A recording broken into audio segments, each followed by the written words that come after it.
Hello and welcome to the Casual Hour, podcast ostensibly about video games, but mostly about where's our pictures at, Chase? Where did our pictures go? Pictures? Oh, Bobby. No, where are we at here? It's too early. It's too early for this shit, Bobby. I know. I'm your host, Bobby Pease. Joining me as always, the gamer on the go that you can't see. I was gonna wave, but Nobody sees us. Let me see what happens if I do this really quick. Well, good news for audio listeners of the podcast. You're getting matter. the exact same experience that the video people are getting. Yes. Here we are, limping tonight into this episode of the Casual Hour. I wasn't even supposed to be here. You're not supposed to be here. What the heck happened?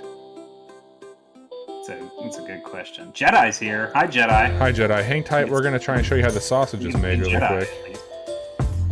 And I'll fix these windows while we're doing that. Just real professional. Thanks for being here early tonight. We had to change some stuff around because of assignments. Chase, you have assignments. I have assignments. We all have assignments. And we have to move this show a little bit earlier. And we're going to do a little bit of a different show tonight. What are your thoughts on it? I think it's great. Yeah? Why don't you while I'm fixing this, can you kind of outline what we're going to do tonight? Is that cool? Sure. Sorry. I'm going to get our pictures up here. No problem. I was just following Jedi on Twitter, which is something I should have done before. I just didn't know how many A's and how many H's were in the names. There's a lot of A's and H's in that Jedi, which we're okay with. Three of each, if you can believe it. Anyway, yes. So while Bobby gets there, hi. Oh, well, no, Bobby took me away. All right. You almost saw me there for a bit. Yeah. You're hidden. I'm going to add you back in here in just 1 second, though. All right. You say so. So Bobby and I have not played a ton of new stuff. I know Bobby's played a little bit of that Guardians of the Galaxy. Yes. And he'll talk about that eventually at some point in the future. But tonight, since I haven't really played anything new and Bobby hasn't played a ton of stuff that's new, we thought maybe we'd just chill out a little bit, talk a little bit about some of the news, because there is a decent amount of video game news coming out there, and we thought we might just have a nice chat. I will say briefly, the only thing I do want to say, Inscription is a very good video game. I hope it's not the only thing you have to say. No, I'll say some things. Playing a two-man podcast here, buddy. You gotta give me some. We're back on camera. Thanks for dealing with the tech issues there. Inscription, fucking awesome. Really good video game. Go watch our quick look. Go watch our video on demand of our prior stream of that from this Casual Monday we did. I'll talk more about that next week, but really enjoying Inscription. Hope to get back to it here very soon. And Jedi, because of your name, I will say we have some really good friends of the show that do a lot of support for us called Thank the Maker. It's a podcast about Star Wars. Given by your name, you should check them out. They're fantastic people and kind human beings. All right. Sorry, I was a little out of sorts there. I feel much better, Chase. And I'm ready to have you show me what proper news coverage should look like for a podcast. Yes. I don't have a little microphone. Where's my little news microphone? I got my big microphone here. Here we are. It's time for some news. The Casual Report. I don't even know how that sounds. Was I blowing out your eardrums on that one? You always blowing in my ear. Okay. You sounded good. You sounded someone that was trying to get on with NPR. That's what you sounded like. Oh, I don't know if that's good or bad for me. Thoughts. Let's talk some news. Let's give the good old Casual Report without Johnny here, so it might actually be a good one. Today, Bobby, breaking news at this and every hour. Yes. Sony's State of Play. Say that 10 times fast. I refuse. Okay. So we're gonna run down here on a Wednesday. Nobody ever does anything on Wednesdays, like podcast on Wednesday at 4 p.m. Well, Central Time, but that's weird. It's weird, right? And they came out with the hits that made it all make sense that it was going to be out at 4 o'clock. Not only can you not get the consoles you want, you can't get the games for it either. So But there was some somewhat interesting stuff. It was 20 minutes long. We're not going to go over all 20 minutes of it because I don't think some of that is really in our wheelhouse. But we will cover some of the big stuff. The first thing we saw was Deathverse Let It Die. Bobby, have you played Let It Die? I have not played Let It Die, but I saw people online talking about this and that this is a sequel, right? Kind of. I guess it's more like hey, it's in the same universe, maybe, but I don't know if it's a sequel exactly. It's the Let It Die metaverse. My bad. Sure, absolutely. Everything has to be a fucking metaverse. Well, we'll get to that later in news. But Let It Die was a free-to-play game that came out, 2018, I would say? Yeah. Skeleton Man, it seemed like it controlled like shit, but people liked it anyway because it was silly and fun. This is the one that was like in a floor-by-floor thing? This launched on PlayStation, right? Yes. And it was like a skeleton dude. The Grim Reaper, Uncle it was like a skateboarding Grim Reaper, right? Uncle Death, I think that was his name. Like punk rock skeletons. Uncle D, good old Uncle D. Uncle D.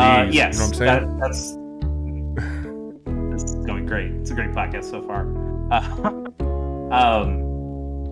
So Let It Die, kind of an action game built around a game showy, TV showy kind of thing. This Deathverse looks to be kind of like a battle royale. I couldn't tell if it's just the trappings of a battle royale or if it's actually a battle royale game. I think it's a battle royale from what I read online. This is a battle royale. Okay. Free-to-play battle royale. Okay. Because I wasn't seeing any other usernames. I was just seeing people doing weird attacks. They were all dead. Sure. The cutscenes all looked fun. There was a woman who had spinny gold hands. She looked cool. Had a really chipmunk voice to her. I'm probably not gonna. I mean, it's free. I would imagine that this might get pushed pretty hard for like a PlayStation Plus game, even though it's free. I could see them doing something like, hey, on PlayStation, you'll get, if you're a PS Plus subscriber, we'll give you some sort of in-game cosmetic. They've done that in the past for other things. Here's an Uncle Death t-shirt. Yeah. I can see that, it's coming out in spring of next year, so we'll everything see what happens there. Is coming out in spring of next year.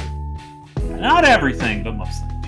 You're right. The next thing we got to see was We Are OFK, which was really, in that this is a 5-part game / biopic of a real new band called OFK. Is this seems to me like it's got all the trappings for some sort of NFT bullshit.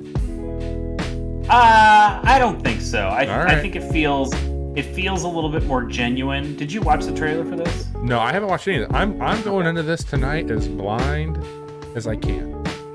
Okay. It actually sounded really genuine, and the band members just seemed like cool, funky people who were all getting together. But it does feel like a weird marketing push thing that we need to have, like you kind of said with some metaversey bullshit. Like we need to have a 5-part biopic to introduce our band. That stuff. Radiohead has a game coming out too, right? That doesn't make me feel any better.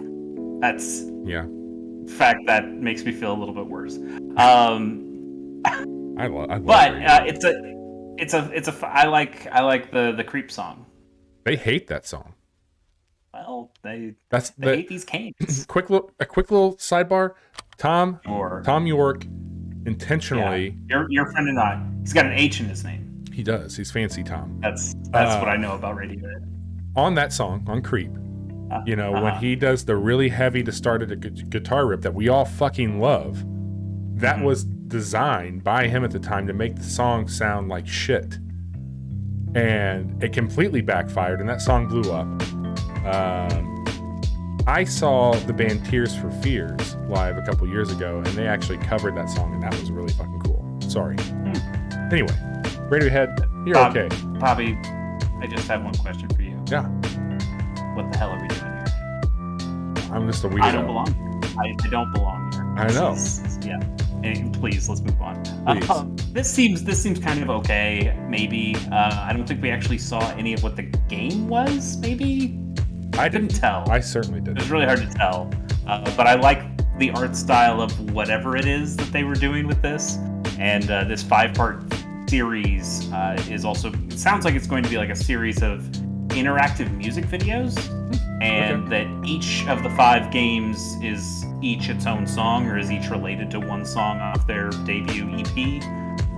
Again, it sounds just like a big marketing stunt, but the band members seem to have some heart and seemed okay, so I kind of want to give it a chance. But Sure. it does seem a little indie twee, like we've seen a lot of. Does it have the recently. same sort of tone that one game we covered last month? It's on Game Pass. God damn, it's you're the kid that's like got a Bob Dylan-esque relative, and you become a rock star yourself. I didn't play it. It's on. I know it's on Game Pass. That's all I know. It gave me, again, I don't think I actually saw real gameplay, but it gave me a little bit of Sayonara Wild Hearts vibes, just cool. to kind of like how the band kind of felt, kind of the vibe that they were going in. It actually also what's it called? If Found, that UK game I played before. Yep. I wanted to say Scottish, but I don't know if it's Scottish exactly, so I just kind of went with the whole kingdom that is united. United Kingdom. Yes, that's what they call it, the UK. That is also coming out in 2022. We don't have any more than that. Let's move on to what is probably the biggest thing here, the biggest of things. Some big snacks coming to Bug Snacks. Oh man. Bug Snacks, the Isle of Big Snacks, is a free update for Bug Snacks. It seems like there's going to be some new snacks there that are big. You know I love Bug Snacks. But I know you like Bug Snacks. I know you like big things. I gotta talk to this. Like, I haven't got a fucking check yet. Not a single dime. Bobby Big Snack Peas. Yeah, no fucking money has shown up at all. And I don't want to cause any rifts here, but where the fuck's my money, Bug Snacks? You can't use my name and not at least give me a bunger. Young Horses owes my boy a check. I'm so it's free update pumped for this. I am and I'm not, because on one hand, the snacks have hats now. It's a strawberry. Yeah, sure. You can get the I forgot what the strawberry's called. What's damn it! Why'd you? It's a strawberry. I only know Bunker. I only know Bunker. That's the one you need to know. Bunker. That's true. He's very good. So the snacks have hats. You can also get hats for all the other characters. Hats on snacks, baby. That's fun. It looks like there's a new home decorating mode in there. Kind of like a base building, right? A little bit. Like, hey, they said they finished your hut in town, so now you can go and add snack-themed furniture to your home. Sounds all right. Yeah, and new story stuff, I imagine, where you have to go and catch some of these snacks and maybe go to this Isle of the Big Snacks and see what you do there. With some new mechanics, it looked like there was some stuff about shrinking snacks before you could catch them. So some good stuff there. The problem I have with it, and why I might not be that interested in playing this content, is that everything they showed looked like it was within the original story of the game. So this would happen. That game, I don't want to spoil it for people, but that game ends. And it ends in a way that you cannot keep playing Bug Snacks. So for them to make content that says, hey, here's more stuff you can do on the island of Bug Snacks, I go, well, I'm not going to replay that game.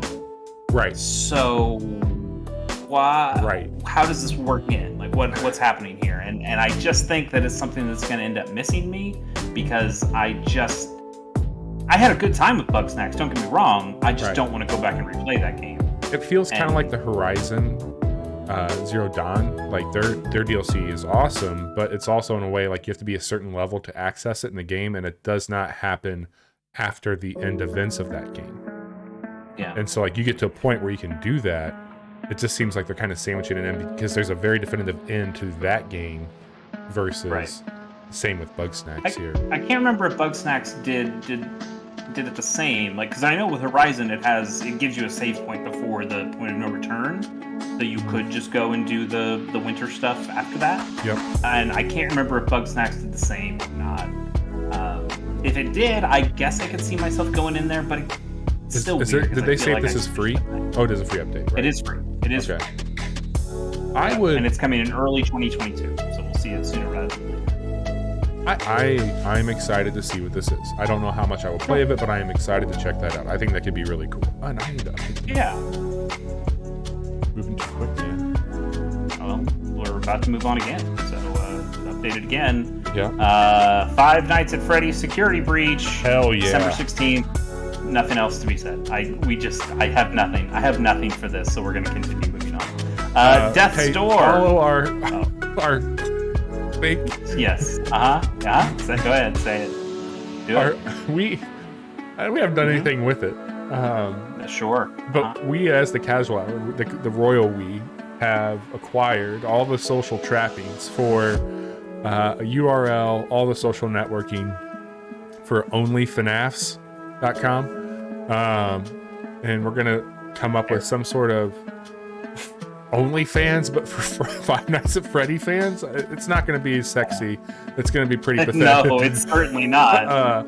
But it'll be just as scary, I assure you. So we'll have that ready to go early spring, because that's what everybody says. Hey, we'll do this early spring. So yeah, sure. There we go. Yeah. Let's move on. Death's Door, a game that you like. Game that you finished. You finished. Yes. Okay. That is well, now other people who don't have Xboxes and PCs can finish it too, because it is coming to PlayStation 4 and PlayStation 5 on November 23rd. So that's cool. Yeah, that game's a lot of fun. It's got a really good style, really good look to it. Plays like an old school Zelda game. Relatively short game too.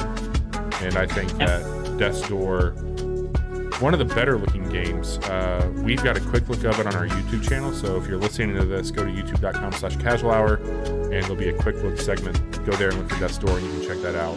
Chase and I put it through its paces there. And if you pre-order the game on PlayStation, either PS4 or PS5, you'll get Titan Souls, the developer's previous game, for free. That's cool. Titan Souls is a good game. On PlayStation?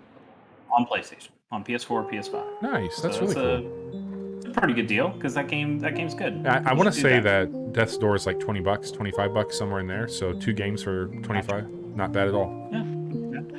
And then, this wasn't mentioned at the State of Play, of course, but it got mentioned afterward. That game's also coming to Switch, also on the 23rd. I don't know if the Titan Souls deal is good there, too. Death's Door on the Switch? But Death's Door will be on the Switch. You gonna pick it up, you think? No. I have too many fucking games, Bobby. I do not have time to add another one. Yeah. It's not happening. I'm putting my foot down at this point. I will say that game will make some lists for me, but not enough to the point I'm like, hey, you should put time into it. Like, I don't think it's there, but it is something honestly, like, over the last week plus, I've been thinking about putting my foot down just in video games going forward and going, I have enough of these things. I just need to fucking play the ones I own. We'll see. Maybe that'll be like a 2022 New Year's resolution on playing. Well, I think that you've done something similar. The one thing that like I'm coming to grips a little bit with Game of the Year time, that like I'm just not going to hit my target on getting some stuff done that I need to, but I feel I'll be informed enough. However, I do think next year, if things all hit their target for next year, there's no fucking way that anything from this year is getting carried over for me. Just because there's already so much next year that like seems monumental for me. Like next year could be one of the biggest years in gaming for me, easily. Yeah, we'll see. I know we've gotten into these quick looks, and I'm starting to really understand how game journalists are unable to savor anything that they have, because how do you have time to play all the games that you have when there's a bunch of new shit coming down the pipe constantly? And I kind of want to start to push back against it. I don't know what that means for our quick looks. We'll have to see. That's a conversation for another time. But there's too many goddamn video games, and a lot of old ones that I really want to play, and I'm trying to wean myself off of going like, oh yeah, just play all the games that are coming out this week because you feel you have to. We'll see.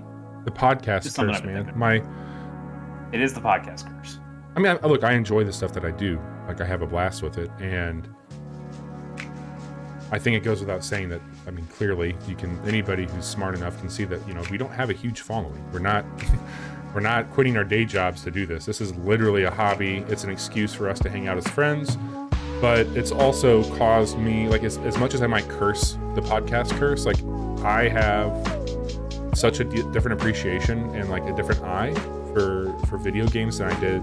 Like, the ones that, like, really consume me, the ones that, like, occupy my thinking when I'm not doing this or working or anything with the games, but, like, it makes it so much more special. It makes it so much more special whenever there's a game that, like, just really grabs me in a way, because I am playing games at such a breakneck speed right now that it is easy to haphazardly go over some stuff, and it is causing me to go back and spend a little bit of time with it. And luckily my life allows me to do that. Like, I'm very fortunate to have a good job, and I'm very fortunate to have a partner here at the house that allows me to do this stuff. And so I can chase those dreams, and I can have fun doing it, and not have the pressure of, like, this is your livelihood. Like, you gotta, like, there's a nice buffer that I could say, like, you know what, like, I gotta fucking focus on these games that I want to play versus the ones that we should be playing, or whatever it would be. It's different. But you touched on it. You touched on it there. Like, there's a really cool feeling when you play a game and you go, like, nobody else is thinking about this game. It's something that just came out and I took a chance on it. And I think it's awesome, and I can't wait to tell the world. I can't wait to tell the co-host of this podcast and get it out there. Like, that was Loop Hero this year. Like, you came to me with Loop Hero and said, this is a game that is really cool and you need to try it. And I did, and I had a great time with it. You've said that to me about other games that I might not have liked as much. But, when you get something like Loop Hero that hits, that's a great feeling. It's a great feeling, man. I want to feel that again. And, like, we've had some people, like, even today, like, it's really weird. Like, this is not a plug by any stretch, but, like, people just messaging our account on Instagram and be like, hey, have you checked this game out? No. Like, tell me about it. It's a rhythm game. You should look into it. All right, cool. We'll put it on the pile of other games. And, like, just having people now, like, refer things to us in a way, like, that sort of community aspect of video gaming is really fucking neat. Like, there's a lot of people who talk shit on, like, gaming culture, and rightfully so. But I think that there's also some really, like, I mean, Jedi that's here with us, like, he's been awesome to hang out. Like, we've really and I think he came over with Magic one night, and, like, he brought him over from a stream, and, like, just having people that hang out in our channel or show up and do stuff, like, that's really cool. And, like, that's what this is. Like, these games that we put ourselves through the paces to play are fun, and we are getting recommendations from others. We're referring things to each other, and we're playing more things that, like, I know for me, I definitely wouldn't have played had I not been talking about it in this format. So, like, even as mundane as I might think the state of the play was, there's games here that might end up swinging through next year and be like, wow, this is actually really cool. Like, this Deathverse Let It Die, like, this is a good thing. Like, we're having a good time with it. So, I don't know. Who knows? Well, sorry for the weird tangent. I suppose we can get back into state of play. No. We'll cover... there's not too much left to cover. There was a Kart Rider Drift, which is a free-to-play Mario Kart-looking game coming out next year. I thought it might have been the Mod Nation Racers people behind it, but it's actually a South Korean company. We'll see. I don't know. Looks really customizable. King of Fighters 15 showed off a new character named Dolores and has an open beta that's happening next month. Do you care about that game? No. I like the idea of King of Fighters. I like some of the characters quite a bit. It's actually one of the series that I really like watching at EVO when those have been on, because I like watching high-level play of that game. Oh, you mean EVO, partner of Pokimane? Sure. But I don't like playing that game myself. King of Fighters has always been a little bit more unforgiving, a little bit more specific in your technical mastery of it. Sure. And that's just not something I'm great at. So, but it looks cool. Dolores, and it comes out February of next year. So not spring. That's still winter, right? That's winter. Technically, I think that's like the last window into it, right? March is technically. Yeah. Yeah. Then we got to see First Class Trouble, which looks like Among Us by way of Fallout. Like it's one of those games, but it's in 3D, and you're people or robots. And I don't know. There's something about, like, I've not played any of Among Us, and I think that, you know, knowing how our show's doing stuff throughout the week now, and like we get together and play some games, like I could see that being fun, something in that realm. I would love to do what's the bomb defusing game? Stop. Keep talking and nobody explodes. Yeah, like something like that I think could be a good time. And like these types of games, I think if you get a crew of people together, they could be really cool. Like there's another one that came out on Game Pass earlier this year, or just a few months ago, where I think it's set in the mountains. It's a similar thing, like this kind of like deduction game of those that are around you. And I did see something about First Class Trouble that sounded kind of cool. We'll see. Yeah, it just seems so blatant of a rip. And like the only thing it's doing differently that I can see that I could see from that trailer was, hey, we're in 3D. Sure. Other than that, like it just seems like Among Us. And I don't necessarily care about that. But Among Us is making so much money and getting so popular that of course you're gonna have companies saying. And I think that's getting ready to hit Game Pass too. It is. I'm not sure about Game Pass. Probably. It's coming out November 2nd, so really soon. It is going to be free on PlayStation Plus from November 2nd to December 6th. So I could also see it getting a Game Pass. Oh, I'm sorry. I was talking about Among Us. I didn't know about this. Oh. Yeah, my apologies. I don't know about this, but Among Us is coming to Game Pass, I'm pretty sure. Yeah. Okay. Yeah, so First Class Trouble seemed fine. I guess probably the biggest surprise that we saw was this new Star Ocean, The Divine Force, that is coming out next year. Bobby, I don't know if you remember, I played the first Star Ocean in this calendar year, or in this set of 365 days. I don't know if I actually played. Wasn't this a Dreamcast game at one point in time, Star Ocean? It was a Super Nintendo game originally. Okay. But it's been on a number of consoles.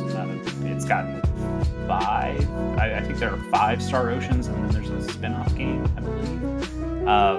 But this is a new entry in that franchise, and it seems like Star Ocean. Like there's a character that comes from space, so you've got some lasers and stuff like that. But then they go to a planet that is medieval fantasy stuff, so you also have magic and swords and shit. That is the Star Ocean promise. It looked fine. Yeah. I don't know. Like it looks like it's trying to do a lot of traversal stuff where you can just dash around in the air and do some floating stuff and maybe trying to go a little Breath of the Wild in the way it moves.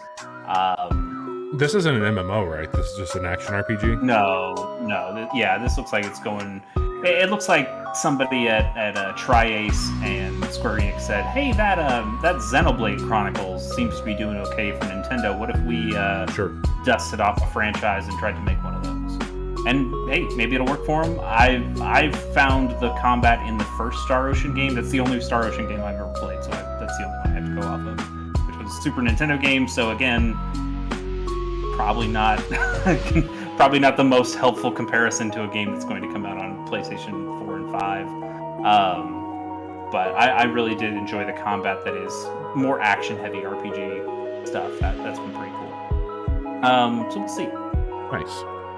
And then the last thing they showed was an update on Little Devil Inside, which is a game that we've talked about on this podcast before.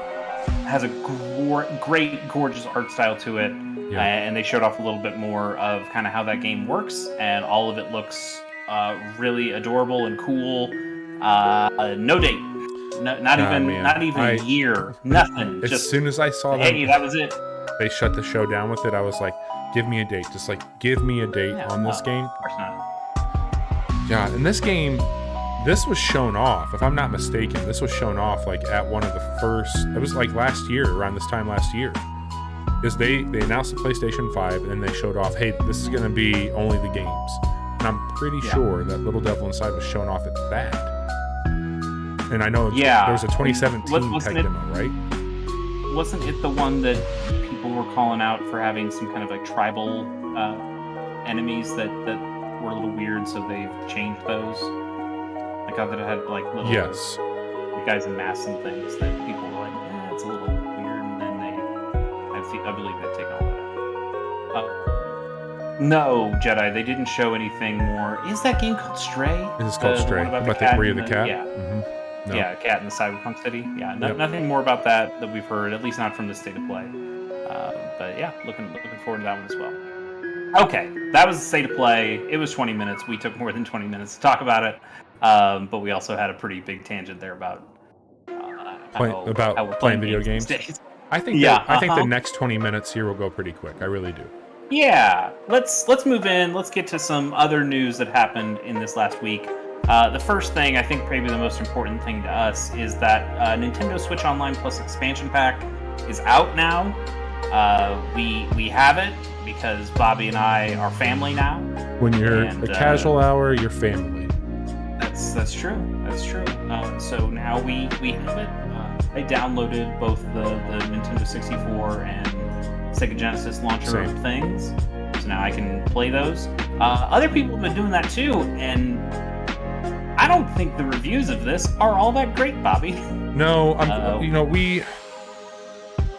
we spoke our mind on this, and I think that people were already a little pissed off based off the cost here. They were pissed off for the cost of this, the lack of faith in Nintendo's release cycle for these older games, the fact that a lot of them were available on Virtual Console, and then paywalling the DLC for Animal Crossing in here as well. Like the way they bundled that up really just felt like they were propping one thing up or the other. And then the cost happens, right? Mm-hmm. And now, which we have somewhat circumvented with our it's fine for us.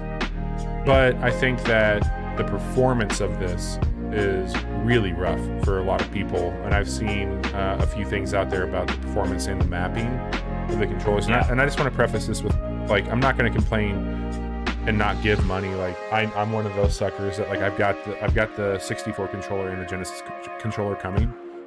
Ooh, okay. I can't follow you there. Okay. Like, part of me is just like, it'll probably live back here somewhere for the most part, but hearing some of the stuff about the mapping has really made me, like, if I am going to play one of these 64 games this way, like, maybe I will fire up Ocarina of Time with an actual N64 controller for the first time in 20-some years. Yeah. So there's a good Kotaku article that's out there right now talking about a lot of the issues that people have had. There's a lot of performance issues, things where you can crash the game, especially in Ocarina of Time. Somebody showed that if you were rolling around Kakariko Village enough times, you could just crash the game, which, bummer. Some input lag, some frame rate problems, especially when you get online. There's a lot of latency, which I could see some Mario Kart matches where the game would just hiccup and hitch until everybody kind of caught back up, and then it would go. Just wasn't a very smooth experience for anybody. The controllers, the new controller that you bought for the N64, fills up the back, so it doesn't have the spot to put a controller pack, which makes some sense. They're not gonna try to support old N64 peripherals, but some games still have things that need, or at least function with that. Like in Mario Kart, that's how you save your time trials for your ghost. So the game keeps saying, hey, put in your controller pack, and you're like, I physically can't. There's no controller pack here, buddy. And so you kind of can't save your time trial ghosts. I mean, come on. Like, I mean, it's the games. Like, they gave you the ROMs. That's what the ROMs do. But also, you're supposed to try to give us a little bit more because we're paying for this service. Well, especially, like, again, you can't be fucking delivering this level of, like, bullshit for a service that you're charging this premium for. I'm sorry, you can't do that. You can't also be one of the most publicly, like, aggressive companies going after the ROM community. You can't be both and put the worst. Like, if you would have let your community that you hate work on this and say, hey, give us your best ROM for this, you would have gotten something that would have exceeded your expectations for what this is. Yeah, I mean, I was reading some people talk about this, about how, you know, Nintendo kind of doesn't have to care again about how the ROMs function, or it's like they have the ROMs, but they don't have to have the passion for how those get out there. Whereas people who are doing this on their own, obviously are doing it for the passion, so they want to get it right. And they want to get it perfect. And they're also all building on each other. A lot of the emulation stuff is open source stuff. So they're all building on each other's work, whereas Nintendo legally has to do this from scratch. So there's some understanding there, but also you're fucking Nintendo. So do it better. Well, and then maybe the biggest thing is the button mappings, especially on the Pro Controller, feel pretty bad. Bobby, I have some first person experience here. I played a cup of Mario Kart 64 on this service, and I'll tell you, playing solo, I wasn't playing online, I wasn't playing locally, it was just playing on my own. Played as Luigi, played the Mushroom Cup, 100cc, right in the middle, not too hard, not too slow. And it functioned fine. From a performance thing, it was okay. It worked fine. I couldn't immediately tell any controller latency, like maybe a little bit. The button maps are terrible. Holy shit, they're so bad. Isn't this one where you have to hold down? So like, let's back this up really quick. We'll be super quick here, but like with the C buttons, especially on that controller, right? The yellow ones. You have to, the original Discord, you have to hold down essentially an activator, and then doesn't it change some of the other buttons on your Switch controller, or is it only like the other Joy-Con stick? For Mario Kart 64, it's not a big deal. I don't know about other games. I'm sure when you get to something like Ocarina of Time, it's probably way more detrimental. But for Mario Kart, it's pretty easy. Like all the things you do in that game are go, break, hop, and activate items. Like those are basically the things you do, and then you got a control stick for movement. And the way they have it set up is just bafflingly stupid, in my opinion, because you've got your A button that goes, fine, that's easy enough. You hop with the right bumper with R, fine, that's okay. And then X, so on the controller you have A over here and then X up at the top. X does your item stuff, which is really hard to hold items while you're also driving. It just doesn't feel comfortable, but hey, there's a bonus here. You could use your left trigger. So not the bumper, but the left trigger also does your item stuff. So you're holding that down while holding down acceleration then? Yeah, and that's not bad, because that's at least two different fingers. Like that's okay. And that kind of functions like a Z button did on the N64, but none of it feels very good, and I just want to be able to map them. I feel like I could map them in a way that makes sense to me and be perfectly fine. They don't give you that option. And the worst part, no, they don't give you that option in here. The only option that you have is creating and using save states, which, you know, good on them. Save states is useful, but like that is table stakes at this point, because that's the worst part. If I were so inclined, I could go on an emulator and get an emulated version of Mario Kart 64 and map it to whatever buttons I wanted to. I can even map it to whatever buttons I want to on my Nintendo Switch Pro controller, because those work with these emulators. Yep. I could have a better experience playing Mario Kart 64 on an emulator than I could on Nintendo's own emulator. And that's the real bummer. Here's the thing, too, on that. I believe some people have already kind of unpacked all this, and I don't know how much this matters, but the version of Super Mario 64 that is emulated on the Super Mario 3D All-Stars that came out, that emulator, which I can't remember the code name for it, is what these other games are running through on here. And I know that there were some issues with that when it came out on there. But yeah, that's kind of what you're up against with this right now. Yeah, So. it's very odd. I don't love it, and the reason I even thought that I would go with you on this journey to be a family now, so it's that we can play these games online. They do have online support, and that's what I'm kind of interested in. I think sometime down the line there will probably be a casual Friday stream that we do. That Maybe November 12th. Will include some of those things. We'll see.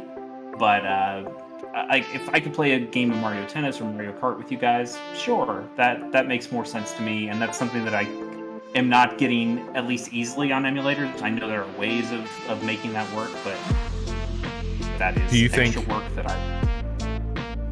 Do you think that 8-Bit though will come out with a 64 controller? Sure, why not? Like, if they can make one that's even just $5 cheaper than Nintendo's, I'm sure people would go, yeah, let's buy that instead. Or like bring out the colors or something like that with it. I could totally see them doing something like that, especially considering they've got such replicas of those other classic controllers now. I would not be surprised at all if they don't come in swinging with like, hey, we got this controller ready to go. And they put that out. That one's probably, I imagine that one's a little harder to get around copyright with, because it's such a unique look for a controller. I know there were third-party controllers before. I have a Mad Catz N64 controller. That is garbage. Oh, yeah.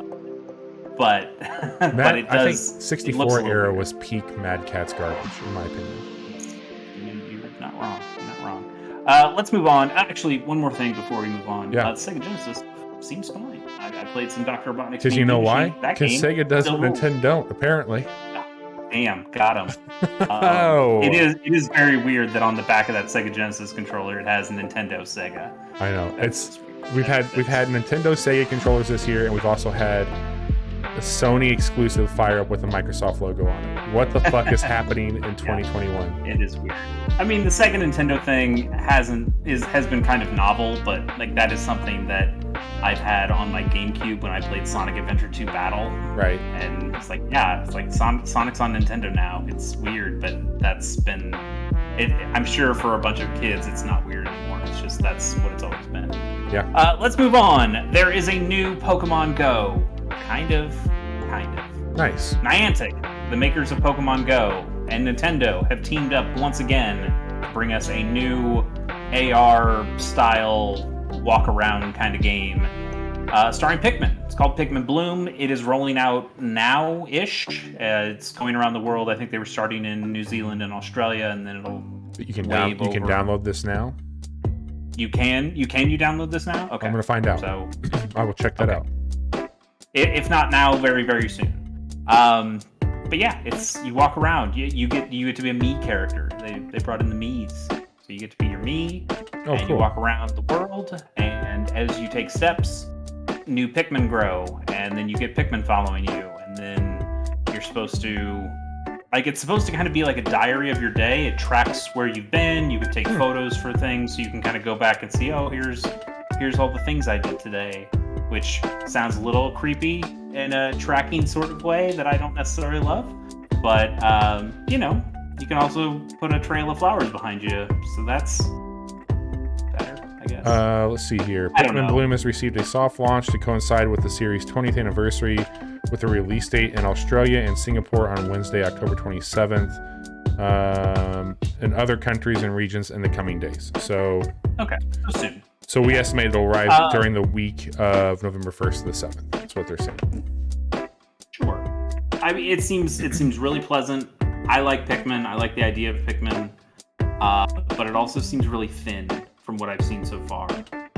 It does seem like there are going to be some cosmetic things in there of dressing up your Pikmin, giving them hats, that kind of stuff. So Niantic's tried other games since Pokemon Go. They did the Harry Potter one, right? They did that Harry Potter one. Yeah. Which didn't do very well for them. There's other companies that have tried these before too. Square Enix has a Dragon Quest one out in Japan, at least. There's a Witcher one also. Why? Why is there a Witcher one? Because there's a Witcher-verse, multiverse. How much Gwent can you play No Gwent. No, they launched that. No Gwent. No Gwent, man. I think that this came out. No Gwent, no sale. That's what I say. Fuck yeah, Chase. The card shark of the show. I think it came out around the time the Netflix series that they were trying to do that. It's out. You can hunt, but you can hunt monsters and shit on there. I've not played it. I was listening to a podcast today from the end of 2018, and the people on there were talking about a rumor that The Witcher 3 was going to come to Nintendo Switch, and both of the hosts laughed about how that was impossible. And I laughed because I knew it was possible, and yet also still somewhat impossible based on the final work. I mean, look, I think it's wild to see that there without it being on the cloud, especially. Like, you can play that game. It's got cross save, which is really fucking rad. But if anything that we've learned here, Chase, is that people want those experiences wherever they go. And I think if that's your only way to do that, which it's not going to be for, not that much longer, but if that's your only means to play that, that's pretty cool. And it's weird to see that game in 540p on that screen with those controls. Like, that's absolutely not how I'd want to play that game. But it's funny, like, how confident we are on these takes that we give sometimes. Like, no way in hell. The same hosts also debated whether Bayonetta 3 would come out on Nintendo Switch in 2019 or not. And joke's on them. Was very wrong. One of them was extremely wrong. Do you think it's weird that people are going to be talking about a Metroid game as a Game of the Year contender this year that's not Prime? Yeah, I thought it was really weird. I talked about it on my Gamers on the Go episode of Metroid Samus Returns that you have Mercury Steam come out here, make a Metroid game, and then between the Metroid game they made and Nintendo saying, by the way, Metroid Prime 4 is a thing, you had Mercury Steam make an entire new game and put it out with all of its marketing push and everything before we've even seen one real piece of footage from Metroid Prime. I'm pretty new to the whole Metroid thing. Like, I've talked about this. Like, I didn't play him a lot growing up. Like, I played him when I was super young and they were just like too much for me. But after playing Dread, I've been pretty taken by it and reading up on some stuff. And there's a lot of speculation that on top of Prime getting ported to the Switch, that like Fusion or something like that, like Nintendo is potentially going to remake an older Metroid game with this format. So at this point, sure, I think Nintendo, especially after seeing how well something like Dread did, I could see them continuing to push Metroid the way that they've pushed Fire Emblem, where it was, oh shit, we didn't know this was that popular. You guys like this? We weren't sure about that. Right. You've always said you liked it, but we never believed you. And now they're like, oh shit, you guys like this. And I can totally see them piping in a lot more Metroid games in the future. And I also know, again, if you listen to that Gamers on the Go episode about Metroid Samus Returns, that was Mercury Steam's initial pitch. They wanted to make a remake of Metroid Fusion, and in that kind of new 2.5D style. And it was the Metroid guy whose name eludes me who said, like, what if we didn't remake that one? What if we remade this other one instead? And so that I could totally see, hey, we've remade the game that you wanted us to make. We made a whole new game. Maybe we can go back and do the one we wanted to do. I could see that being the pitch, and Nintendo going like, yeah, fine, sure, fuck it. We knew you guys can do it. Yep. So we'll see. For those of you who are with us live, there's a link to that really good podcast.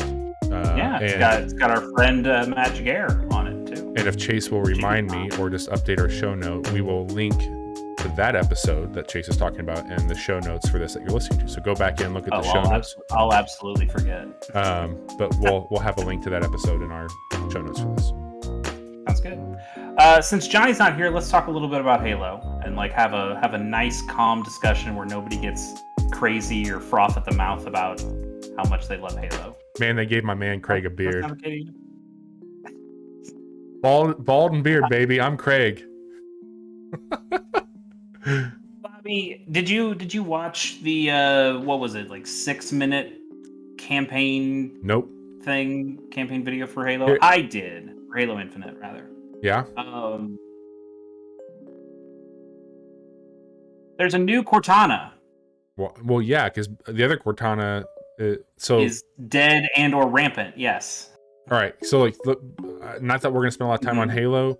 I have not played a campaign for Halo since 3. Well, it's cool. You stopped at there were a couple other decent ones. But I know enough to know that Cortana is corrupted or AWOL or something like that. Rampant, please. Rampant, sorry. And somehow she ended up on a version of Windows here. Pops up all the time. Yeah, something like that. I've played every Halo campaign. I used to be just as big of a Halo fan as Johnny still is. People can change. I don't get it anymore. I used to be a Halo fan. Master Chief helmet, Cortana. I still have that. I still have that Halo 3 People Legendary can Edition change. helmet. That cat helmet. I don't want to shit on 343, but I just have not enjoyed any game that they've put out. I think that's pretty fair from what I've heard. I know that you all are a lot more into it than I am.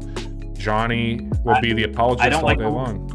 I don't like the way they felt. I don't like the direction they've taken the story. I don't like the new enemies that they've brought in.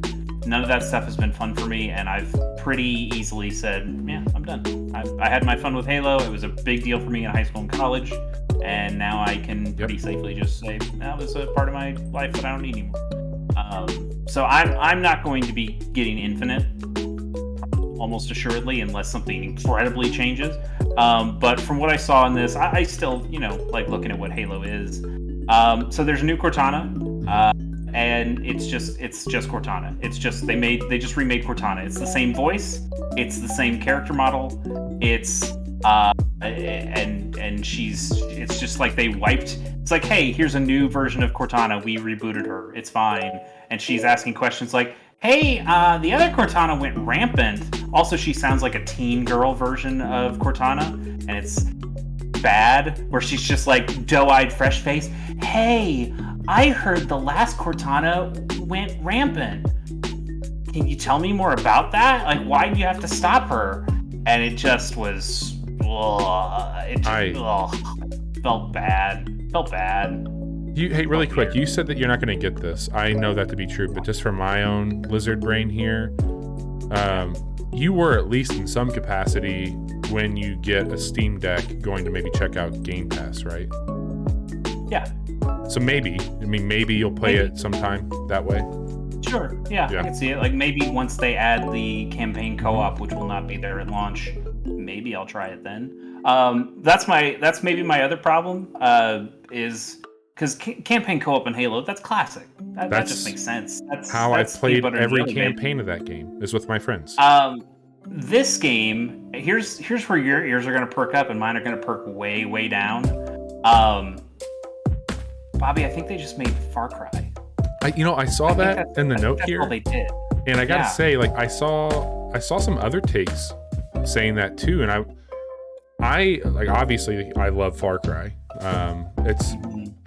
It's different though. Like, how do I say this without coming across like disparaging against Ubisoft for this? But like, I look at Far Cry games as like Doritos or junk food. We talk about that in the quick look. Yeah. And I've always looked at Halo as like more cinematic and like I'm going to be focusing on. They poured Doritos on your steak, Bobby. Somebody would pay good money for that. Done steak, and then somebody just like spit a bunch of Dorito dust all over it. Yeah. So I mean, it's a big open world map on the Zeta Halo. Yeah. And there are enemy camps now that you have to go and liberate, and there are forward operating bases that you build yourself. You now start to pick vehicles that get dropped off to you. Yeah, I know. Not like Halo to me, and I know things change at this point, and that's fine, and that's why I've gotten out of Halo. But like Halo to me were these incredibly crafted campaign experiences, and then also really fun multiplayer. But for me, it was always the campaign. That's the part I cared about, and then the multiplayer came second. Even though I had a lot of fun playing the multiplayer, especially Halo 2 and 3. And this game looks like it's going to be just more of that. Fucking modern open world. Yeah. New Cortana in your ear telling you about a new enemy camp they just spotted. Let me mark it on your map for you. They had an incredibly cool and also incredibly un-Halo moment where you're flying in a Banshee up, and then you drop out of it and you destroy another Banshee below you, and then you also fall and land on another Banshee and then carjack it and take the Banshee for yourself. Super cool moment. That's a fucking Battlefield moment. Like, that's not... Right.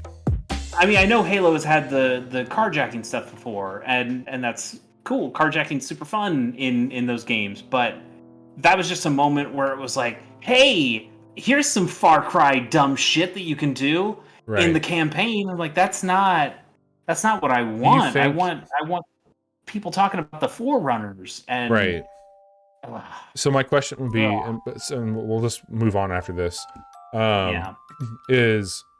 Is this designed in a way that it's so open that if we were doing a co-op campaign, like I could essentially be at one base over here, and you could... I think that's exactly what it's going to be.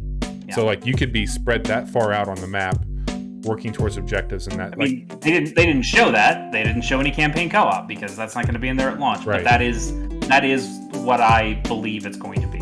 Yes, it's going to be. Hey, it's the two of us. We're on the open world map together, and we just do the things that we want to do. And maybe there's a spot where you can go into a more story-driven piece. But I think you're going to keep coming back out to the Zeta Halo world where you're taking over bases and completing missions. And I just don't want any part of that because that's not Halo. That is Far Cry. That is a Ubisoft game, and I don't want that. So more on that. Yeah. We'll say that's a developing story here for us with Halo Infinite. And hey, Johnny continues to say that multiplayer feels great. So I have heard multiple people say that. If you do co-op, I bet they buff it. Yes. Yeah, I'm sure. I'm sure that they find some way to balance there. I wonder. So they did show there's going to be some light RPG elements. You're not leveling up the chief exactly, but you are leveling up some of the pieces of equipment he uses, and it sounds like the equipment stuff's on cooldowns. Like you can throw down a barrier shield, or I don't know, like get a higher jump or something, or whatever you do, or the grapple. I think grapple's its own kind of power, and I think you're able to upgrade those things. I don't know. Let's move on. Yeah, Johnny can try to defend this the next time he's on, and we'll see about it then. But why couldn't they just do what other people do when something's not ready? Like why couldn't they just pull an Advance Wars? Yeah, or a Cyberpunk. Nobody should pull a Cyberpunk. No. Yeah, Advance Wars, to Bobby's point, Advance Wars 1 and 2 Reboot Camp got a delay to, spring of 2022. I don't think there are any other games coming out then. Here's my take. We can make it really quick. I don't want to be that guy who shits on developers, but this one seems pretty easy, guys. Like the games are done. Yeah, like this game is... Sure. Those games are out there. Like you're not building new maps, you're not building new strategies. This isn't a ground up remake, right? This is using it is, but like what is the ground up here? Like that game is built on a tile system. Yeah. So once you've built all the tiles and all the assets, which they've done, we've seen it in the trailers they've shown. Right. And it would I don't want to say it's just as easy as copy paste, but at least from a map, at least from hey, this unit does this much damage to this kind of unit, like that's all that work's done. All that work is done for you. Right. No, I get it. Why is this getting delayed? This should be the easiest slam dunk. The only thing I can think of is that there is potentially some balancing work you need to do because the balance in Advance Wars 1 and the balance in Advance Wars 2 slightly different. So if they're not just taking them whole cloth, you do have to kind of find a way to average those out, or just pick Advance Wars 2s, or go to any of the other Advance Wars games that came out after that. And so yeah, sure, there might be a little bouncing there. Netcode, maybe. If this game, I mean, this game does have online. They've talked about that before, so maybe it's figuring out online stuff. And then maybe it has other modes or other shit that we haven't been told about in it. But I do not understand why this game needs to be delayed to spring 2022, because it doesn't seem that difficult in terms of making a video game. Do you think that I should play Advance Wars on my Retroid Pocket?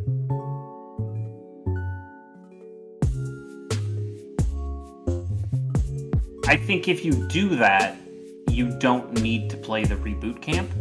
So wait. But I also think the previous games are pretty damn good as they are.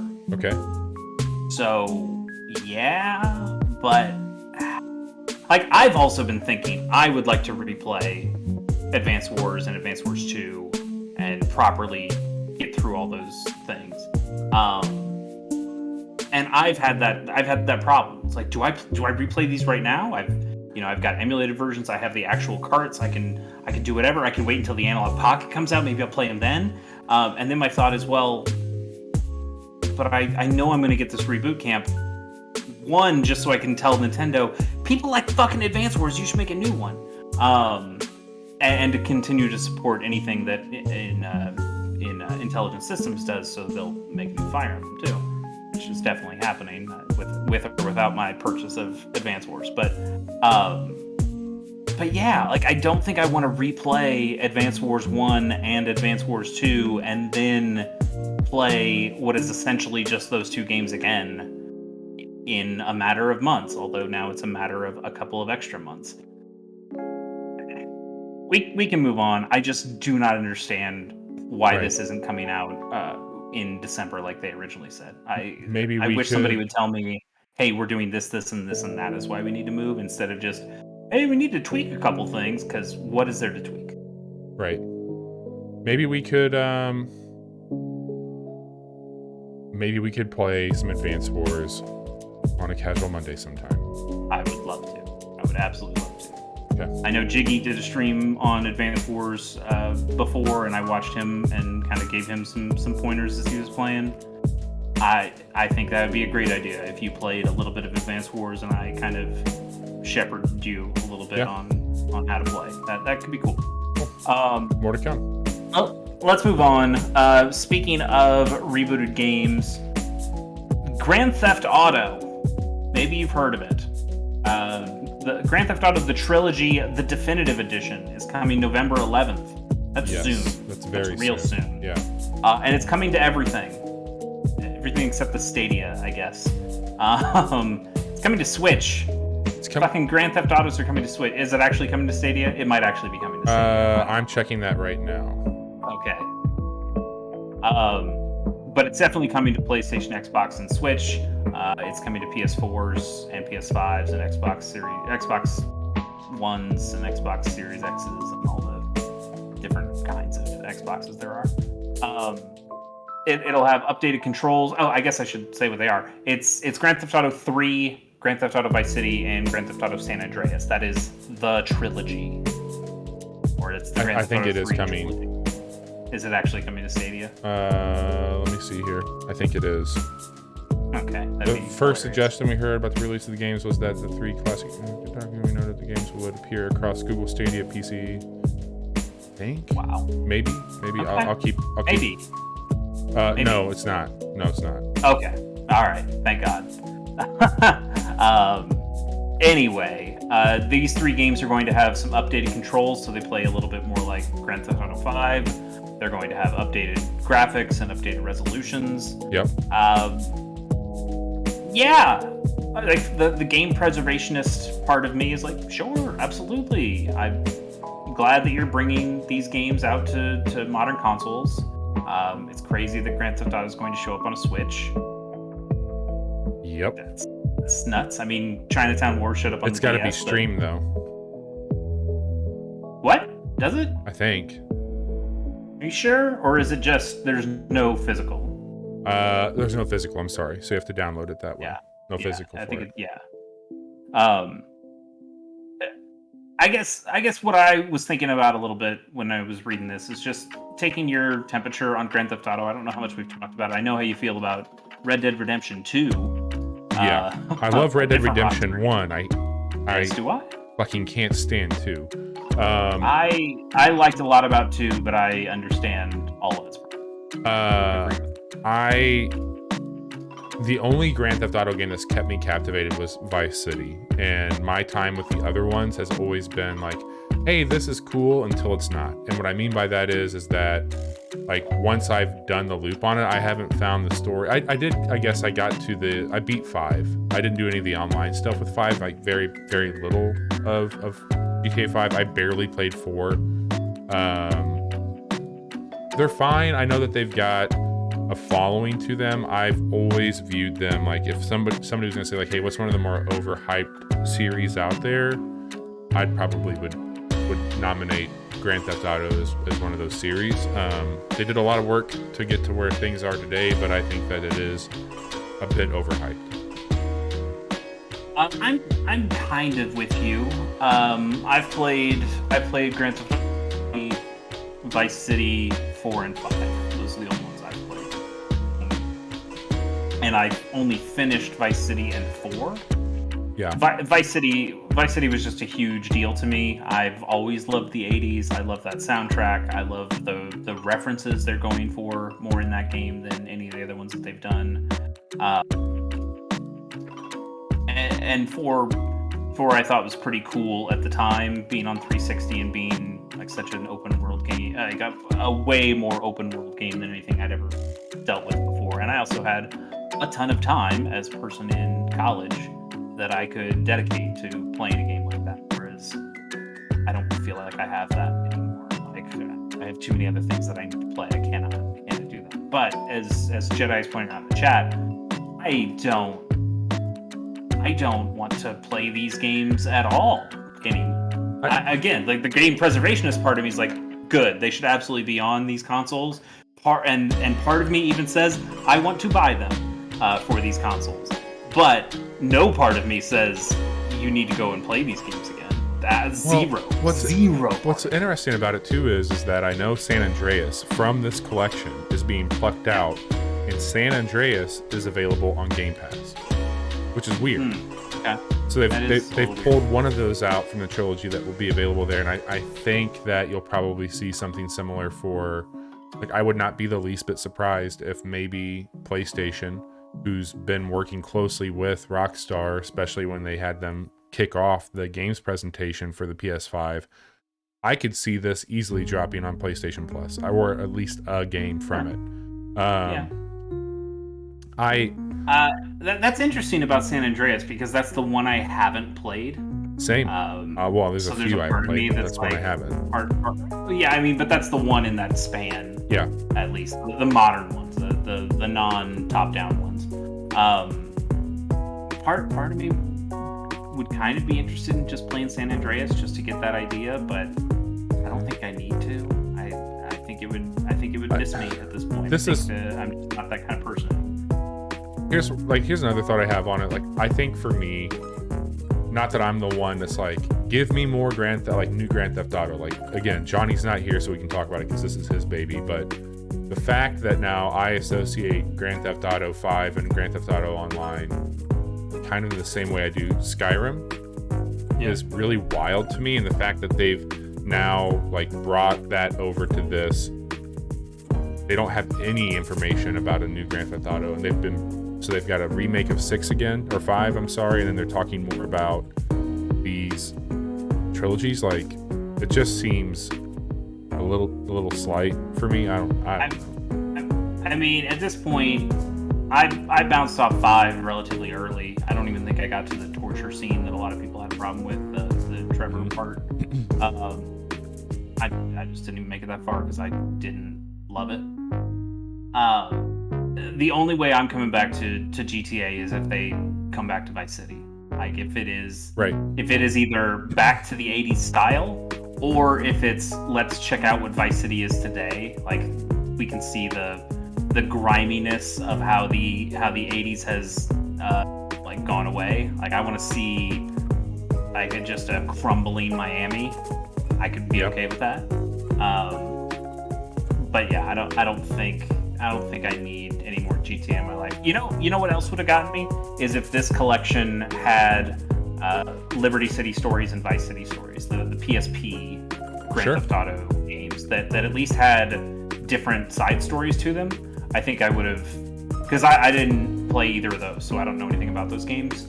That might have gotten me, because I know the one thing I know about Vice City Stories is there's a pretty, well, thick might be the wrong word, but there's a Phil Collins. He does the drum solo. He does the In the Air Tonight concert is in that game, and he actually is up there doing the drum thing. Part of me's like, oh fuck, I kind of want to watch that. I want to play a game with that in it. Hey, Bobby, let's move on. Last story of the night. Yeah. And this one's a little special because I asked you to not do something so we could have this bit. Okay. I don't know how real this is. Let me look it up again so I can make sure. Okay, there are multiple sources out here talking about it. So I'm gonna assume that enough of this is real that I feel okay saying it. Warner Brothers, has there was a leak that was going around that Warner Brothers is making. Can I click the link? No, you can't. You cannot click the link. Damn it. Warner Brothers is making a Super Smash Brothers style video game. What? Yeah. Uh-huh. All right, hang on. Chase sent me a message today. He's like, I updated the note. He's even got a big highlight on our note here. Don't fucking open this, yada, yada, yada. I'm like, is this a real thing? Like, are you telling me, like, hey, don't do this, but really, I want you to do it? Or is it like, no, for real, don't do it? He's like, no, for real, don't look at it. So I am blind right now. Bobby's blind. I, unfortunately, know the truth. It sounds like the news that I got it from was from Hungrybox, who Bobby, you obviously know Hungrybox. Yeah, fan of Big Snacks, Hungrybox. We all hang out. He was a competitive Smash player. He played as Jigglypuff, and annoyed a lot of people, but was really quite good at the game. I think I don't know what he does. Maybe he works for a gaming company now. Maybe he got some hot scoop. I don't know.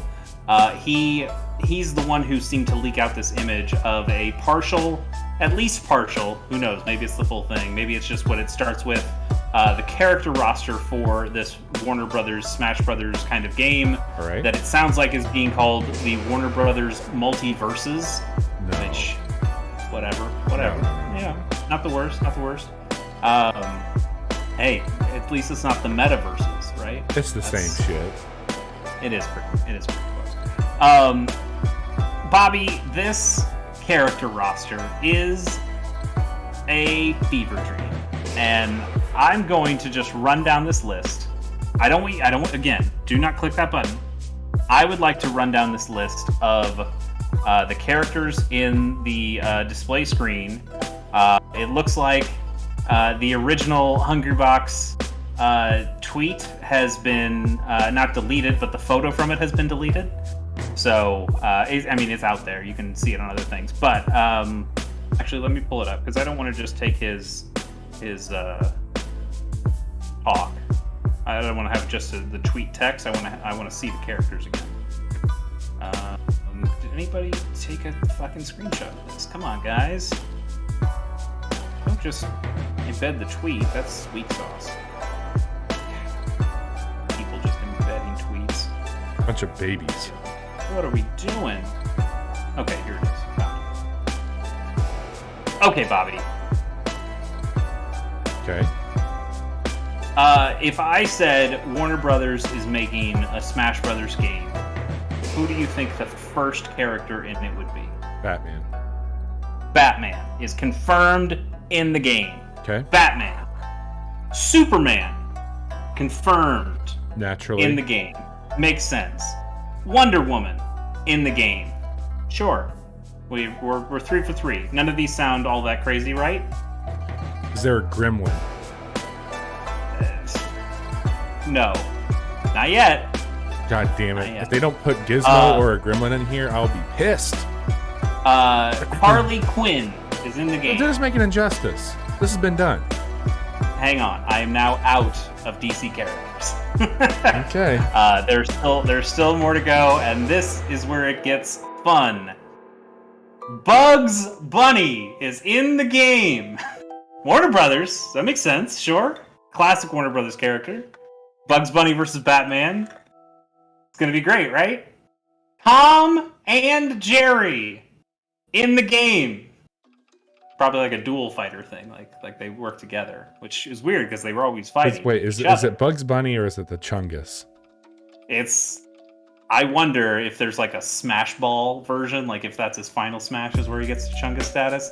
This appears to be normal ass Bugs Bunny. Okay.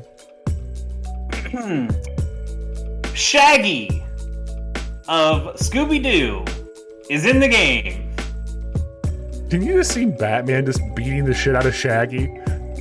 Just breaking his fucking bones. Oh god! Like this fucking Shaggy's bones just sticking out. Where are the drugs? Where? I want to know about bears and rabbits. Oh my god. Right, Bobby. I haven't gotten to the best ones yet. Finn and Jake, 2 separate characters from Adventure Time in the game. Okay.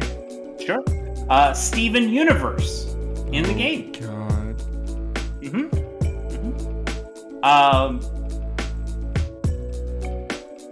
don't know which one to tell you next. There's 3 more characters. One seems to be like an original character for this, so he doesn't really count. It looks like a weird bear dog thing with antlers. Doesn't matter. He's green. Okay. Okay. I know which one does. Gandalf the Grey is in the game. What? I don't know which Gandalf it is. It might not be the Grey. I don't know my Gandalfs. Oh my god. They're all the same Gandalf, right? I watched those movies, but I don't know if I understand. Same Gandalf, different color. But yeah, did he just like go to a spa? Did he get like a power wash? And now he like Johnny's turned not gray here to to white, get all or? bent out of shape over our lack of fantasy knowledge. Okay. Yeah. You're more sci-fi guy than you are fantasy, right? Mm-hmm. Cool. Okay. Well, this next one's for you, Rick Sanchez from Rick and Morty in the game. Did they just say like, hey, we want to get all these fans that are terrible in one room and just see what happens? Holy shit.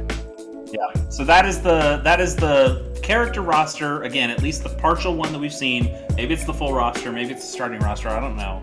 That is what leaked, that image with those characters. What? Yeah. Now, Bobby. Yeah. It's if you make a Smash Brothers game, part of the reason you make a Smash Brothers game is so you can continue to sell more characters after the fact, right? You can't just make a roster and then be done with it. Especially not in this age where Nintendo has done, I wouldn't say a great job, but has done a job that gets people furious and fervent and whatever the fuck to know what the next Smash Brothers character. Everybody wants to know who the next Smash Brothers character is, and now we don't have to have that problem anymore because Sora ended it for everybody. So now Warner Brothers is saying, well, we're gonna pick up that mantle. Bobby, Warner Brothers owns so much shit. Yeah, they sure do.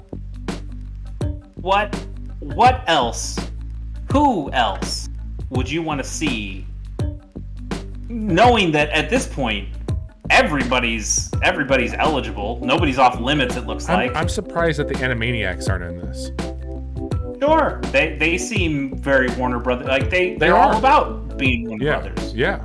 Like, I would say that they should be in there. I would say that. I want the fucking frog. Like, the goddamn frog has like Batman beating the shit out of the honey. Like the frog has to be the master hand, right? Like, what is more Warner Brothers than the frog? Yeah. Does he have a name? He's got to have a name, right? Maybe. Warner Brothers frog. Fred Flintstone? Michigan J. Frog. No, that was Hanna-Barbera, right? That wasn't Warner Brothers. I mean, Warner Brothers owns Hanna-Barbera. Fucking give me Yogi Bear and give me Fred Flintstone. Sure, like give us some Jetsons. Give us Rosie. What about Rosie should be in this game. DuckTales? Isn't that Warner Brothers? Am I getting? That's Disney. That's Disney. That's okay. Disney. That's Disney. Can't have that. Well, isn't Thundercats Warner Brothers? I don't. Let me check. If you don't give me Batman, just Thundercats is Warner Brothers. You could. What's his name? Lionel, Leo, something. Yeah. What the fuck is that character? I don't know any of the Thundercats. I was a Dinosaurs kid, which nobody remembers and nobody cares about. Wait a second. You're gonna tell me that there's a possibility. Like, there's a possibility where I could have just fucking bloody and bruised, beaten, rambling by Batman beating the shit out of Foghorn Leghorn. Like, that could happen in this. I said I don't have the dread. Batman's just beating the shit out of him. Just beating him. And all these characters, like, that is the pitch for me. Like, if I was on the board for this, I would say, let me see Batman breaking their bones. Let me see Batman, like, Batman's just sweating. He's in the corner sweating, just beating the shit out of every character.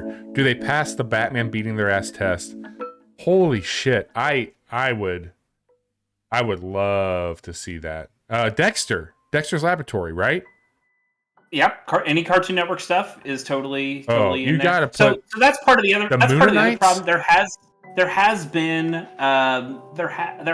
a Cartoon Network platform fighter game already. Carl in it? So a lot of these, no, I don't know. Adult Swim if characters you don't are in that put other Superman versus Carl with the fucking belt on, holy shit! No, we ain't doing that, Superman. No. I mean, you should get the Aqua Teen Hunger Force should totally just be the Pokemon trainer in this, where you switch out between all of them. Holy shit. Bobby. Yeah. DreamWorks Pictures is owned by Warner Brothers. Shrek should be. God damn. No, not Shrek. Not Shrek. It should be Batman breaking the legs on the gingerbread man. Do you know the Muffin Man? Swear. Just breaking his legs. Bobby, hang on. If you got Shrek and you got Mike Myers to voice him, Warner Brothers also owns Austin Powers. Holy shit.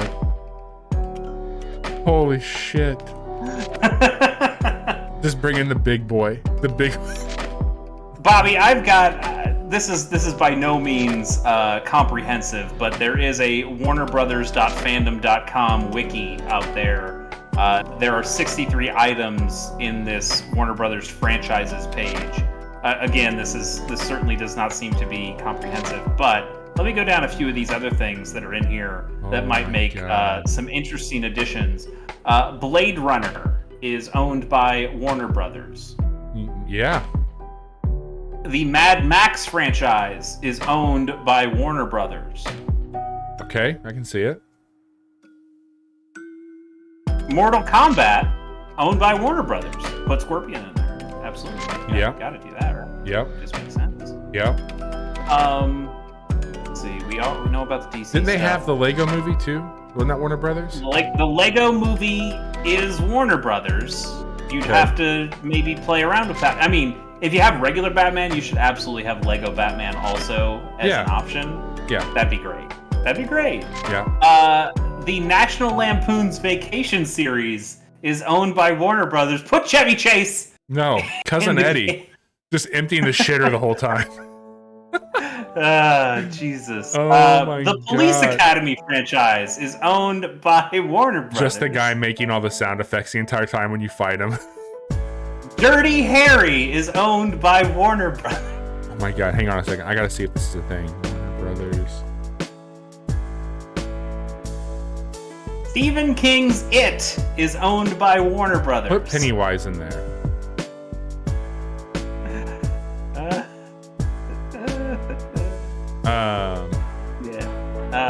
Still going down. So, The Matrix is owned by Warner Brothers. I would see Neo fight. But Morpheus in the game. Yeah, I'd see that. Happy Feet is owned by Warner Brothers. Batman breaks Happy Feet. Yeah, Batman's like, the penguin's here, Just and then just keeps beating the shit out of that cute little penguin. And he's like, no, I'm not Danny DeVito, He's like, I don't fucking care. Just beats the shit out of that little penguin. Harry Potter, owned by Warner Brothers. That makes the most sense. Put J.K. Rowling in the game so people can beat the shit out of her. Oh my People don't God. like J.K. Rowling now. That'd be funny. I don't put Harry Potter. I'm upset to say that Weekend at Bernie's was not Warner Brothers. I was gonna say put Dead Bernie in here, but not the case. Johnny Quest is owned by Warner Brothers. That would be cool. Oh, Sure. God damn it. Adventure Brothers. Adventure Brothers. I was ready to say are that. owned. Holy Yeah, of course. shit. The Adventure Brothers are owned by Warner Brothers. Holy Go shit. Team Venture. No. Samson. No, I got it. I got it. Brock Sampson against Batman. Oh, what's the alien's name that says Killface. ignore me? Welcome to your doom. Oh, God. Holy shit. That's everything in this list that I've got. Oh my God. Again, that is certainly not everything. They own way more stuff than that. This is nuts. Bobby, this should just be the dumbest fucking thing. Frisky Dingo, yes. Fucking Frisky Dingo. Yes. That's what I was trying to get to. Archer. This should absolutely just be the dumbest thing. That's FX. Is Archer owned? Yeah, that's Fox. Oh my God, Birdman. Space Because Ghost. You could put Birdman, absolutely. Space Ghost could totally be in there. Just Brack. Just put Brack in there. Oh my Not Space God. Ghost, just put Brack. God. I mean, damn. yeah, Tim and Adult Eric. Swim. Put Tim and Eric in Sure. here. Yeah, put Tom Goes to the Mayor in there. Yeah, absolutely. Like in the Tom style. Absolutely. Like all of his, like just the paper cutout style. Yeah, that'd be great. There's so many things, so many directions you could go with this, and they should absolutely go in all of them. I cannot imagine this game would be good. No. But you gotta do it, right? Like You gotta do it. look at this fucking roster they put together already. Chase. Batman and fucking Rick Sanchez. Let's wrap it up. I can't even with this. We have to wrap it up. Yeah, this is nuts. Holy shit. All I want to see now are I want to see the manicured cutscenes that the Smash Brothers developers do every time they do a character announcement. I want that same level of detail and care for every single one of the Warner Brothers multiverses, whatever the fuck game is. I need all of it. I need all of it. Holy shit. This could be the best, worst game I've ever seen. I know. Well, as we wrap up here and try and top what we just talked about, and you want to follow along with what we got going on, we've got an interesting week ahead of us and behind us at this point in the week. You can follow thecasualhour.com for all of this information. As you can see beneath here at the Casual Hour on social. This week we've got some really cool quick looks that are out, and one that comes out tomorrow morning. So we stream Monday, Wednesdays, and Fridays. As you're watching this or listening to this, we do a live recording of our podcast on twitch.tv/casual hour. We typically go live 10:30 p.m. Central Time. Tonight's a little bit different because of some assignment stuff that came up. But we also post 2 quick looks a week over on youtube.com/casual hour, usually around 9 a.m. Central. We post this episode. So any of our podcast episodes, they go live at 9 a.m. Central as well on Fridays. This week, Monday, we played that game Inscription that Chase and I are pretty hot on right now. we'll be back this upcoming Monday with more Stardew Valley and getting back to the farm. Tomorrow morning, so Thursday, if you're listening to this, head over to YouTube. But for those of you who are watching it live, we've got a quick look for the Rift Breaker, that kind of base building action RPG tower defense game. So it'll be going live at 9 a.m. And then Friday night, we're going to come back to kick off this spooky week with a little bit more Back for Blood. That should be me and Johnny, potentially Patrick, one of the hosts here, and then anybody from the community that wants to hang out and do that with us. We'll be having that going on. Next week, I can tell you that we have a really cool episode coming for the show. We're going to be doing our November preview, and there's some big games coming out in November. Some we mentioned tonight. The Sony State play. Friday, November 5th. That night, come back and join us. We're going to be doing a special Animal Crossing 2.0 update where we are checking out some of the new stuff. I'll be playing, Chess will be playing, potentially Johnny, my wife Sarah will be joining us, and all of us will be playing some Animal Crossing on Friday. If you have Animal Crossing and you're listening to this and you want to hang out with us, hit us up. We can probably arrange a little island tour. If you want to follow along with Chase and all the cool shit he's doing, you can listen to him tell you about it or check chat. Yeah, I got another podcast I do called Gamers on the Go. We referenced it a couple times here. The last episode I did was on Metroid Samus Returns with our good friend Matt Jagger, Jiggy-san, in the chat when he's been here. It's about handheld video games. Talk about a game or a franchise every episode. And that's been a lot of fun. You can find more about that at gamersonthego.com. Absolutely. And then I've also been playing through Super Robot Wars X on my YouTube channel in anticipation. I mean, I didn't know that Super Robot Wars 30 was a thing. I knew there was going to be a new Super Robot Wars game. I didn't know 30, and I didn't know the release date when I started it. But yeah, so I was playing through Super Robot Wars X. Those episodes are going to continue coming out every Monday, Wednesday, and Friday until mid-November. Even though Super Robot Wars 30 is out as of right now, you can go buy that game right now and go play it. We might even tell you more about it next week on a quick look. Who knows? Oh, we might. We just might. But you can find that on my YouTube channel at ChaseKPlays. At ChaseKPlays on Twitter. When new stuff goes up there. Yeah, that's very cool. Well, thank you all for tuning in. Chase, thank you for making some adjustments tonight, and I know we're a little bit earlier than we normally are, so thank you for that. And we'll be back. And Jedi, thank you for hanging out with us tonight too. It was a pleasure having you as always. We'll be back live Friday night, so if you're listening to this podcast, twitch.tv/casual hour, 10:30 p.m. Central. See you there. Have a good night. Be safe, everybody.